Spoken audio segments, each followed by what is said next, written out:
សួស្តីបងប្អូនទាំងអស់គ្នាខាងនោះបានអុយដែលនេះខ្ញុំថ្ងៃនេះបានពងក្រងម្ដងហើយបងប្អូននេះថ្ងៃនេះក្តៅក៏ទៅគោះក្រងបានប៉ុណ្ណេះឯងបងប្អូន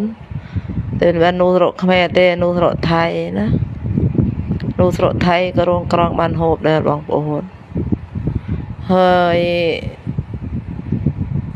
មីក៏ហូបកើតពងក៏ហូបកើតហូបបានទាំងអស់តែរកបានហើយក៏ហូបបានទាំងអស់ណាបងប្អូនហើយបងប្អូនខាងនោះក្រងពងហើយនៅកន្លែងខ្ញុំពងហើយនេះពួកខ្ញុំគោះហូបរាល់ថ្ងៃនេះ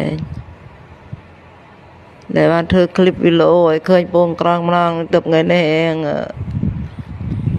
ទៅគោះក៏យកមកធ្វើคลิปវីដេអូជែកបងប្អូនលេជែកបងប្អូនមើលទាំងអស់គ្នាតើបងប្អូនខាងនោះបានក្រងហូបហើយនៅ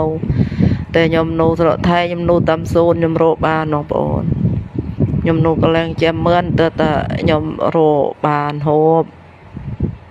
ក៏ខ្ញុំនៅសូនខាង